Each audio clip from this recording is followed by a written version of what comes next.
Halo Taurus, selamat datang dan terima kasih sudah mampir. Semoga kamu dalam keadaan sehat.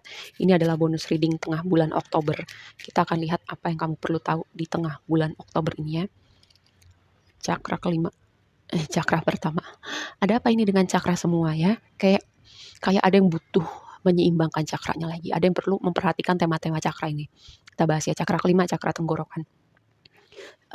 Itu kayak ekspresi diri kita gitu, apa yang perlu kita sampaikan, apa yang perlu kita tunjukkan kepada dunia.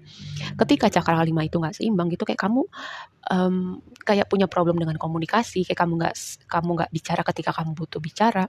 Lalu juga mungkin ada kayak gangguan tenggorokan ya, karena kadang ketika ada ganjelan gitu dengan cakra kamu, itu bisa jadi gangguan di fisik juga ya gitu. Sama kayak cakra pertama gitu, mungkin kamu punya problem di sekitaran kayak tulang belakang, di sekitaran tulang ekor kamu, pokoknya daerah situ tuh cakra pertama gitu ya. Kalau kamu punya problem dengan organ pencernaan di sekitar situ, itu tanda bahwa cakra kamu nggak seimbang itu. Dan cakra pertama itu berbicara dengan rasa aman, rasa stabilitas kamu. Apakah kamu bisa grounding? Apakah kamu kebanyakan overthinking?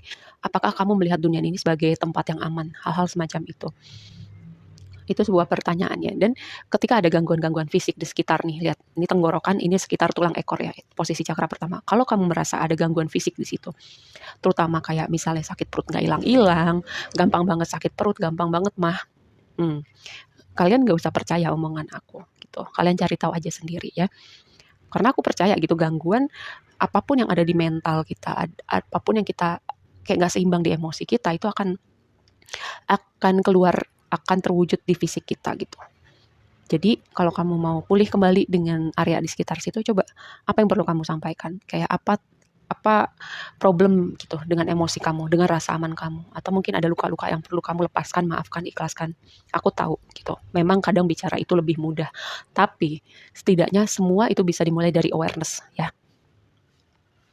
Awareness, cara kita melihat dunia, cara kita punya pikiran yang terbuka gitu, untuk tadi contoh aja, pikiran terbuka untuk menerima input dari aku. Nggak usah langsung selalu harus dipercaya, tapi setidaknya diterima dulu inputnya. Nanti kamu misalnya cari info lagi, konfirmasi sendiri, menemukan tulis-tulisan yang mendukung apa yang aku sampaikan, ataupun hal-hal lain deh yang ada di hidup kamu, aspek-aspek lain kehidupan kamu. Seperti itu, kayak membuka dengan kartu ini, kayak semacam kamu perlu memperluas cara pandang kamu terhadap dunia, terhadap hidup, terhadap pemikiran-pemikiran tertentu, mengkritisi hal-hal yang kamu pikir selama ini benar itu. Apakah itu justru kebenaran yang sempurna, kebenaran yang mutlak, ataukah kamu pakai kacamata kuda ya?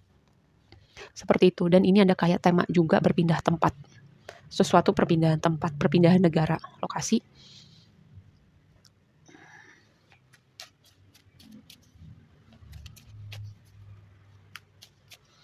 Oke, mari kita bahas lebih lanjut. Bersinar cerah. Semoga apa yang aku sampaikan itu sedikit memberi inspirasi, sedikit memberi perspektif yang berbeda, terus kamu mulai, oke, aku cari tahu lebih lanjut. Oh iya, ada benar juga ya. Kayaknya aku mengerti hal itu, hal-hal semacam itu ya. Kan karena gini, di sini tuh ada Ten of Wands.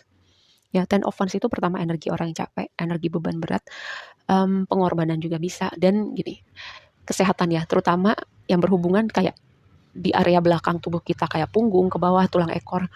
Ada sesuatu dengan area situ nih, kayak ini pesan intuitifnya buat kamu ya, terutama yang kamu kebanyakan duduk, atau kamu yang kebanyakan problem dengan ngebatin, atau luka masa lalu yang belum bereskan sih. Tapi memang ada kemungkinan ya dari kehidupan sebelumnya.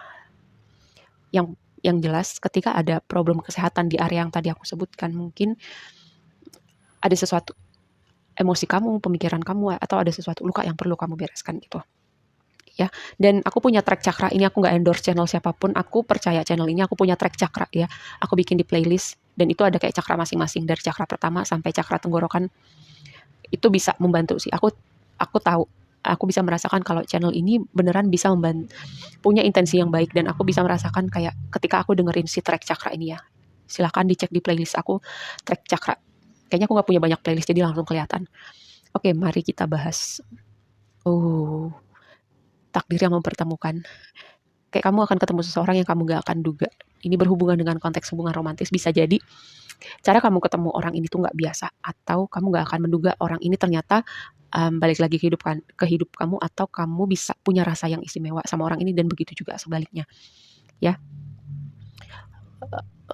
Apakah ini kayak orangnya jauh gitu ya, beda pulau, beda negara, atau kalian ketemu kembali LDRan gitu ya, karena bisa dimengerti sebagian penonton aku memang lokasi nggak semuanya di Indonesia gitu. Jadi kalau terpisah sama keluarga wajar.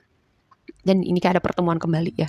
Tapi sebagian lagi ada pertemuan yang nggak biasa atau koneksi yang tidak kamu pikir kamu akan bisa terhubung sama orang ini. Asik sih, overall asik, kecuali yang tadi ya, highlightnya tentang cakra itu. Didengerin bagus, nggak didengerin juga nggak apa-apa. Nih, San, ada sesuatu yang menyenangkan. Ada kayak ibaratnya itu tadi, momen pencerahan bisa. Ini bisa juga berbicara hal menyenangkan, ekspresi energi kreatif kamu, lalu juga kehadiran anak dalam rumah tangga kamu. In general, Sun itu kayak mengkonfirmasi ada sesuatu yang vibe-nya optimis, positif mau datang di hidup kamu ya, terutama jika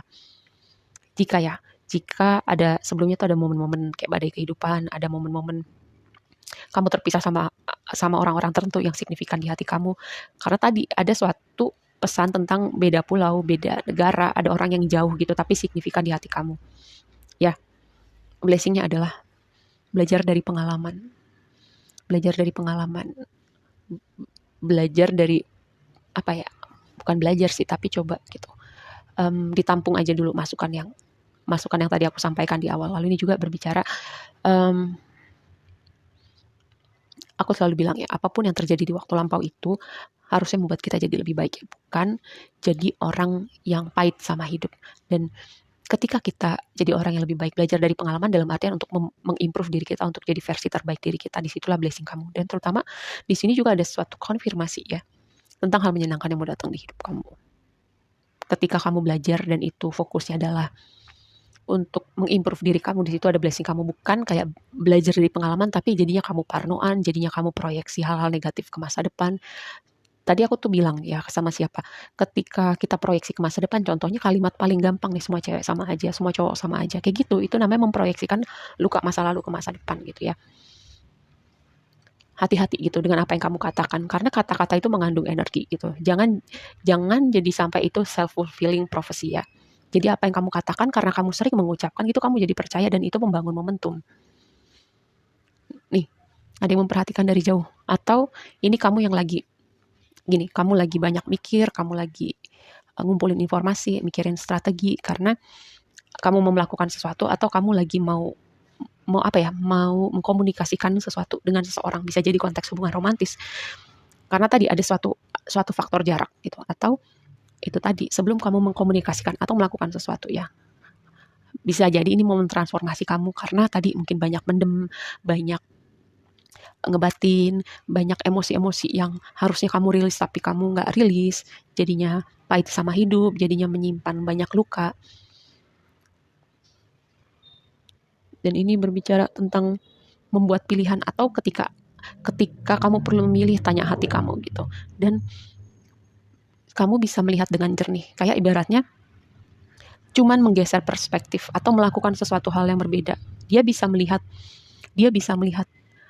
gitu. Dia bisa melihat dengan dia letakkan dulu pedangnya gitu. Dia nggak perlu kayak mau perang aja gitu ya. Dia selalu bawa pedangnya. Emang nggak capek. Itu sama kayak kamu. Emang kamu nggak capek proyeksi ke masa depan terus berpikir bahwa keadaan kamu gitu-gitu aja. Seperti itu ya. Mari konfirmasi lebih lanjut. Ada sesuatu yang terungkap sih. Terungkap dalam artian memang kamu belum bisa lihat selama ini, memang belum waktunya, atau memang misteri ilahi yang terungkap, atau jika memang ada rahasia-rahasia yang ditutupin dari kamu sekitaran kamu nonton reading ini ya. Nih kan, belajar dari pengalaman. Aku bilang, belajar dari pengalaman itu bagus ya. Dalam artian mengimprove diri kamu untuk jadi versi terbaik diri kamu, bukan jadi pahit sama hidup atau memproyeksikan masa lalu ke masa depan. Dan juga blessingnya buat kamu ada, ini konfirmasi desan lagi ya, kayak ada hal yang menyenangkan mau datang di hidup kamu, melakukan sesuatu dari hati, dan kamu bisa melakukan itu mungkin dengan kayak melakukan hobi kamu dan kamu dibayar gitu ya. Ini juga bisa mengindikasikan hubungan romantis. Ada sesuatu yang butuh proses. Bagus sih. Karena kadang Page of Swords itu orangnya cerdas, orangnya itu bisa mengumpulkan informasi tapi tidak diikuti dengan kebijaksanaan gitu ya. Dan ini sebuah pesannya adalah momen kamu tahu membedakan kapan kamu perlu banyak berpikir lalu bertindak, dan momen dimana kamu kebanyakan berpikir, mengumpulkan informasi, tapi justru nggak gerak-gerak gitu ya. Kamu harus tahu tengahnya itu di mana. Oh, komunikasi, kunjungan tamu tidak terduga. Komunikasi dari orang-orang yang bikin kamu capek. Atau dengan kunjungan ini, komunikasi dari orang-orang ini malah nambah beban berat kamu ya. Ingat, apapun itu kamu sampaikan itu ya. Gue lagi gak punya tenaga, gue lagi gak sanggup bantuin lo, karena gue juga lagi butuh fokus ke diri gue, ke hidup gue, atau memulihkan diri gue, hal-hal semacam itu. Dan ini adalah sebuah progres, transformasi, dan lagi-lagi sebuah pesan tentang jarak ya. Tentang jarak perpindahan. Mungkin ada yang mau pulang kampung, atau justru dari Indonesia mau keluar negeri. Yang jelas ada sesuatu perubahan signifikan, ada momen menyenangkan yang mau datang in general sekitaran kamu nonton reading ini ya. Oke, segitu aja dulu readingnya kali ini buat kamu. Semoga bermanfaat dan sampai ketemu di reading berikutnya. Bye.